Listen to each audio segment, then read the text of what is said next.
Good afternoon everyone. Mathematics zone classes में आपका स्वागत है। आज अष्टमी है तो आप सबको दुर्गा अष्टमी की बहुत बहुत बधाई। ओके, तो आज हम अपना स्टार्ट करेंगे चैप्टर 3। चैप्टर 3 वैसे तो जो चैप्टर 2 में हमने लाइंस के बारे में पढ़ा था, linear lines and quadratic lines, okay, cubic lines. तो इस चैप्टर में भी आपको लीनियर लाइंस के लिए पढ़ना है, लेकिन लीनियर लाइंस जो हैं वो किस तरह की हो सकती हैं और उनके सॉल्यूशन क्या होंगे वो हम इस चैप्टर में फाइंड करेंगे। ओके, तो आप ये बताइए मेरे को कि लाइंस किस किस तरह से हो सकती हैं। आपके पास पेयर ऑफ लाइंस है, ठीक है, दो पेयर ऑफ लाइंस है। ये एक लाइन ये है, एक लाइन ये है। ओके, तो आपके पास ये दोनों लाइन किस तरह से आपके सामने आ सकती हैं। या तो ये एक दूसरे को कट करे, या एक लाइन के ऊपर ही आपकी दूसरी लाइन ग्रो कर रही हो। ठीक है, ये आपकी फर्स्ट लाइन जा रही है, उसी के ऊपर दूसरी लाइन ओवरलैप करे। थर्ड थर्ड में क्या हो सकता है, ये दोनों एक दूसरे के पैरेलल हो, है ना, एक दूसरे के पैरेलल हो। या तो ये एक दूसरे को इंटरसेक्ट करे, या एक के ऊपर एक ओवरलैप करे, या एक दूसरे के पैरेलल हो। पैरेलल लाइंस कौन सी होती हैं, जिनके बीच का डिफरेंस हर जगह पर इक्वल होता है, यानी कि वो एक साथ आगे बिल्कुल सेम एंगल के साथ, सेम एंगल मतलब 90 डिग्री के एंगल पे ग्रो करती हैं, यानी कि मूव करती हैं। तो हमारे पास कोई भी लाइन 1 है, लाइन 2 है, तो उसकी फर्स्ट टाइप आपकी इंटरसेक्टिंग हो सकती है, इसे कहते हैं इंटरसेक्टिंग। एंड इसे इसे हम अपनी लाइन में बोलते हैं कोइंसिडेंट।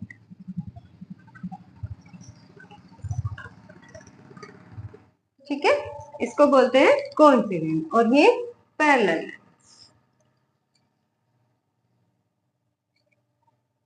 ओके, ये हमारी पैरेलल लाइन। अच्छा, ये तो हमारा था थ्योरेटिकल, लेकिन आपके सामने अगर इस तरह से ग्राफ, अगर मैथ्स के भाषा में इसको पढ़ें, तो आपकी जो दो लाइन है वो कैसी होंगी, लीनियर लाइन है, तो डिग्री कैसी होगी, 1 होगी। तो यहाँ पर आपकी डिग्री 1 है।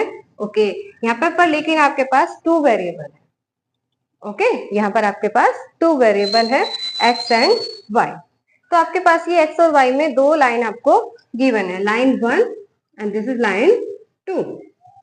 अब in this situation when your lines intersecting, then what is there, अगर आपका ये जो कोफिशिएंट है x का a1 और x का कोफिशिएंट a2 एंड y का कोफिशिएंट b1 एंड y का कोफिशिएंट b2, इनका जो रेशियो है a1 upon a2 and b1 upon b2, अगर ये दोनों इक्वल नहीं होते हैं, तो तब हमारी जो ये दोनों लाइन है कैसी होंगी, इंटरसेक्टिंग।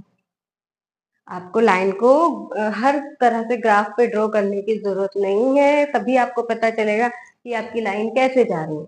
आपको वो सब चेक करने की जरूरत नहीं है, आप सिर्फ उनके कोफिशिएंट्स को उठाएंगे और उनका रेशियो चेक करेंगे। That is very easy. तो सिर्फ आपको इतना काम करना है।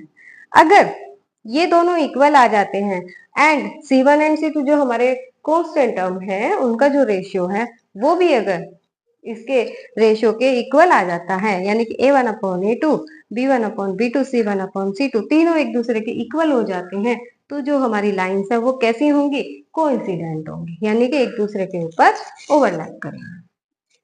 अगर हमारा a1 अपॉन a2 और b1 अपॉन b2 तो इक्वल है, लेकिन c1 upon c2 is not equal to, ठीक है, ये दोनों तो इक्वल आ जाते हैं लेकिन ये हमारा इक्वल नहीं है, तो हमारी जो लाइंस है वो कैसी होंगी, parallel lines. Okay, it is very clear. अब फर्स्ट क्वेश्चन में मैंने सिर्फ a1 और a2 b1 b2 का यूज किया है, c1 c2 का यूज तो किया ही नहीं, कि मैम आपने ये तो बताया ही नहीं कि c1 और c2 कैसे होंगे। तो यहाँ पर जो है उससे हमें कोई फर्क नहीं पड़ता, आपका c1 अपॉन c2 चाहे इसके इक्वल हो या ना हो। अगर ये दोनों आपके डोंट इक्वल है, अगर ये equal to not equal to है, तो तब आपका जो है लाइंस इंटरसेक्टिंग है, चाहे इसके c1 अपॉन c2 इक्वल हो या ना, उससे कोई फर्क नहीं पड़ेगा। Okay, that is clear. तो इसी तरह से आपको इस चैप्टर की जो फर्स्ट एक्सरसाइज है उसमें इन्हीं चीजों का यूज करना है, ठीक है। ओके, नाउ स्टार्ट करते हैं अपनी exercise 3.1। In this exercise in the first question you have given some theoretical part, और इसमें ये आपको सोल्व करना है। तो इस क्वेश्चन को हम लास्ट में करेंगे, पहले आप इसकी जो सिंपल क्वेश्चंस है वहां से स्टार्ट करते हैं, तो वो आपके लिए थोड़ा सा हार्ड हो जाएगा। पहले क्वेश्चन नंबर 2 करेंगे। इस क्वेश्चन में आपको क्या बोला है, a1/a2 और b1/b2 c1/c2, ये आपको इनका जो भी मैंने आपको लिखवाया था ये सारा इसके अकॉर्डिंग चेक करना है कि ये जो आपको गिवन है इक्वेशंस, ये इक्वेशंस लीनियर इक्वेशन कैसी हैं, पैरेलल हैं, कोइंसिडेंट है या इंटरसेक्टिंग है। तो वेरी सिंपल, आपको सिर्फ क्या करना है, सिर्फ आपको a1/a2 b1/b2 and c1/c2 check करना है। तो in the question number 2 first part इसका, in this question you have given this. तो सबसे पहले a1 क्या है हमारा, a1 एंड a2, और b1/b2 c1/c2 निकालते हैं, कितना है 5/7, एंड b1/b2 कितना है 4/6। ओके, एंड c1/c2 कैसा है 8/-9, -9 आपको साथ लेना है, ठीक है। तो 5/7 पॉजिटिव है, -4/6 एंड 8/9 माइनस में। अब देखो इसको लोअर टर्म में चेंज कर सकते हैं, know it you have, yes, -2/3। 2 से आप इसको कट कर सकते हैं, तो लोअर टर्म क्या आ जाएगी 2/3। यहाँ पर ये कट हो रहा है, नो, तो ये आपका सिर्फ यही रहेगा। तो क्या तीनों इक्वल हैं, कोई भी इक्वल नहीं है, ना ये a1/a2 b1/b2 ना c1/c2। तो यहाँ पर आप लिखेंगे a1/a2 is not equal to b1/b2 and is not equal to c1/c2। तो हमारी लाइन कैसी होंगी, तो these are intersecting lines, है ना, सिंपल, बहुत सिंपल है, सिर्फ आपको ये चेक करना है। And second part, in this question you have a1/a2 9/18, 3/6 and 12/24। Cut करेंगे, कट हो रहा है, लोवेस्ट टर्म क्या आ जाएगा 1/2, and it is 1/2 and it is 1/2, they are all equal.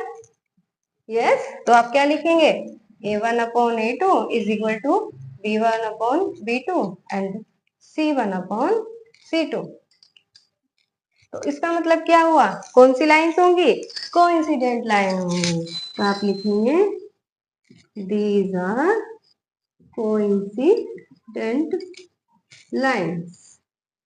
अच्छा, कोइंसिडेंट का मतलब क्या है, कोइंसिडेंट तो मैंने आपको ओवरलैपिंग के लिए बताया।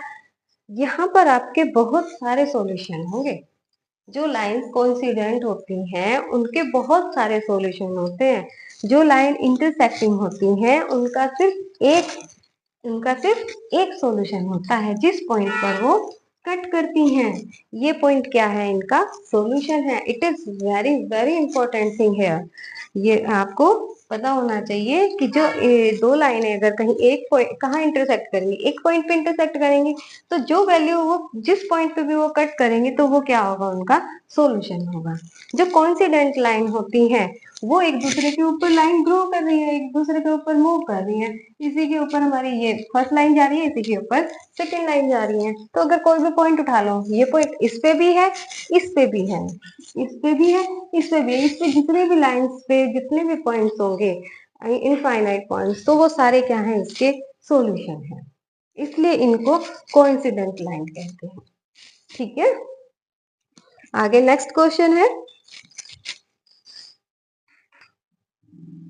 Now your third part can check 6/2 -3/-1। यहाँ y का कोफिशिएंट -1 है, यहाँ c1 एंड c2 10/9। तो इसको हम कर सकते हैं प्रोसीजर को, 2 3 6, तो यहाँ पर आ गया आपका 3, माइनस से माइनस कैंसिल, +3, 9 और 10 कट हो सकता है, नो, इसमें से कुछ भी कॉमन नहीं आ रहा, तो इट इज 10/9। तो आप देख रहे हैं यहाँ पर ये तो इक्वल है, लेकिन ये इक्वल नहीं है, तो इसका मतलब इसे क्या कहेंगे, A2 is equal to B1 upon B2 is not equal to C1 upon C2. Okay, तो कौन सी लाइंस होंगी? Parallel lines. पैरेलल लाइंस में तो आपका ये दोनों इक्वल होते हैं और ये इक्वल नहीं होता है, तो दीज आर पैरेलल लाइंस। अच्छा, जो पैरेलल लाइंस होती है क्या उसका कोई सॉल्यूशन होता है? नो, क्योंकि वो कहीं भी कट नहीं करती हैं। आपकी पैरेलल लाइन जब ग्रो करती हैं, मूव करती हैं, तो वो एक दूसरे के डिफरेंस पे मूव करती हैं, तो वो कहीं भी एक दूसरे को कट नहीं कर सकती। आप उसको इनफाइनाइट ले जाओ, कहीं भी ले जाओ, वो कभी भी एक दूसरे को कट नहीं करेंगे। तो जो पैरेलल लाइंस होती हैं उनका कभी भी कोई सॉल्यूशन नहीं होता है। तो यहाँ पर हम अगर इस तरह के क्वेश्चन आपके आगे एक्सरसाइज में आएंगे अभी, तो उसमें आपको सिर्फ यही बताना है कि वो जो अगर कोई भी लाइन पैरेलल लाइंस होंगी तो उनका कोई भी सॉल्यूशन नहीं होगा।